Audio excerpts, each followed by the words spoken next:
Entrevista agora ao vivo aqui, porque o cuidado com as florestas é tema de muitas discussões, né, ao longo do mundo aí. Elas são responsáveis por abastecer, né, a água das cidades e também produzem energia renovável. Para falar sobre a importância e também quais são as políticas públicas necessárias aí para o cuidado, né, com as florestas e tudo mais, a gente vai conversar agora com o Ricardo Alves, doutor em ciência florestal. Já está comigo aqui o Ricardo. Boa tarde, tudo bem? Obrigado por aceitar o nosso convite aí.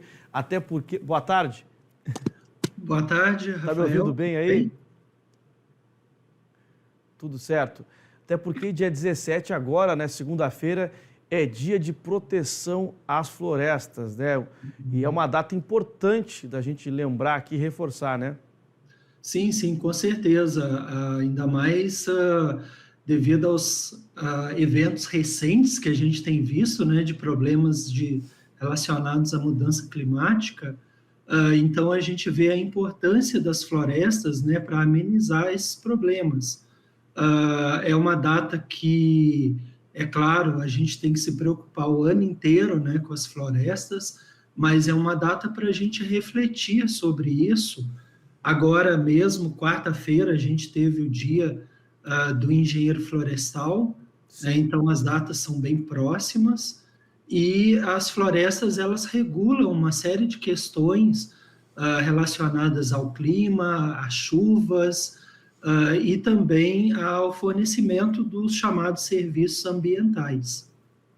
Bom, agora é muito importante medidas, né, que sejam tomadas para que a gente tenha realmente a proteção das nossas florestas. O que se faz hoje em dia para a gente reforçar isso, hein? Bom, hoje em dia tem tido alguns projetos bem interessantes, por exemplo, os chamados PSAs, né, que são os pagamentos por serviços ambientais. Algumas prefeituras já têm um programa desse tipo, que o que é? É feita uma vistoria na propriedade rural, identificadas árvores, né, as plantações, as árvores que tem naquela produção, naquela área de produção rural, é feito um cadastro, e a partir disso o produtor ele recebe um valor mensal ou trimestral para que ele mantenha aqueles serviços ambientais. Então, não só a floresta, mas também os recursos hídricos, né, daquela área florestal. Então, é um programa que tem ocorrido em estados, por exemplo, como Minas Gerais, né, e que já tem tido uma boa receptividade por parte dos produtores rurais. Além disso, a gente tem outras que são as unidades de conservação, né, todas as medidas que são feitas, mas o que eu acredito é que ainda está aquém do que precisamos. Eu acho que a gente precisa ainda de muito mais, fazer muito mais pelas florestas para tentar minimizar um pouco esses problemas que a gente tem tido, né, recentemente, e que eu acho que assusta a todos nós, né?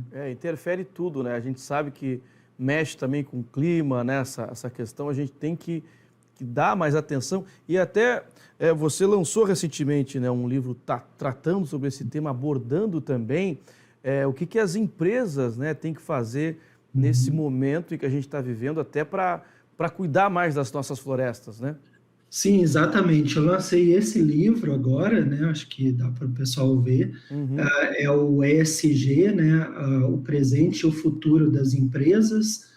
Esse livro foi lançado pela editora Vozes, de Petrópolis, né? Uma conhecida editora. E o ESG, ele tem uma importância porque ele tem a ver com as boas práticas das empresas relacionadas a temas importantes como meio ambiente, né? Então toda a discussão ambiental, mas também a práticas sociais, a comportamentos éticos no trabalho, e também relacionado à governança, Então, a governança tem a ver com transparência, ética, respeito,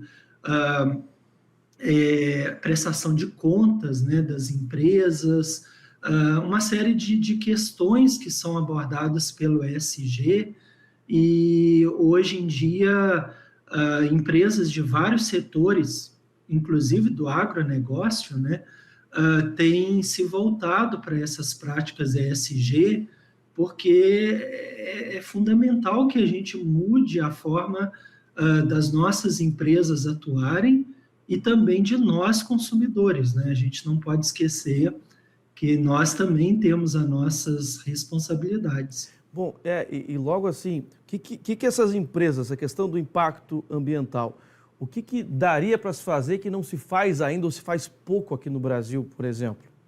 Olha, uma das questões super importante é o cuidado com as emissões Tá. atmosféricas, né? Então, recentemente, até veiculou um vídeo na mídia, né, mostrando uma cidade lá no Rio de Janeiro, que é Volta Redonda, né, uma cidade que tem a CSN, e os impactos daquelas emissões, por exemplo, dessa importante indústria brasileira, né, o impacto no meio ambiente, na saúde das pessoas. Eu trouxe esse exemplo, mas é lógico que isso vale para todas as Sim. empresas. Como tem sido as emissões atmosféricas dessa empresa? Emissões na hora de produção dos produtos, né, na confecção desses produtos, outras coisas relacionadas a descarte de produtos. Sim. Então, qual a responsabilidade das empresas, por exemplo, com todos esses produtos que elas geram, né, que a gente consome, mas veja que é uma responsabilidade compartilhada. As empresas têm a responsabilidade, nós, pessoas, né, também temos a nossa responsabilidade, e o governo também, os governos também, de criar toda essa estrutura para que a gente possa reciclar mais, possa reutilizar mais. Então, isso ainda tem sido muito devagar a nível de empresas, a nível de pessoas, né, e a nível de governos. Sim. E a conta está chegando mais rápida do que a gente estava esperando. A gente está vendo, né? A gente acha que não, mas essas mudanças todas, tudo que a gente está vendo, né? Na questão do clima, temperatura, tudo isso, né? Tem relação, a gente pode dizer. E o que a gente também, como sociedade, como população, o que a gente pode fazer para colaborar e também para cobrar, né? Responsabilidade dessas corporações, empresas, enfim. Bom, tem uma relação total, como alguns cientistas dizem, né? Claro que alguns fenômenos são fenômenos normais, entre aspas, Que né? acabam acontecendo. O El Niño, La Niña, Sim. fenômenos normais, né? Só que acontece que eles são potencializados pelas mudanças climáticas. Exato. E aí que é o problema, né? Que a gente tem situações mais intensas, por exemplo, do ciclone, né? Que a gente passou aqui no Rio Grande do Sul, já 3 em menos de um mês. E tem a previsão, né? Só para te interromper, tem previsão de mais 2 agora, a gente falou agora no início do programa, a possibilidade de mais 2 ciclones aqui no Rio Grande do Sul. Exatamente. Quer dizer, não era normal isso, né? Sim, outros países já estão preparados para isso, e a gente vai ter que começar a se preparar para esses eventos intensos, né? O que a gente pode fazer é cada vez mais, como sociedade, se organizar, cobrar as autoridades, né? Cobrar, mostrar né, que as coisas têm que ser mudadas, o comportamento nosso do dia a dia também tem que ser mudado, né?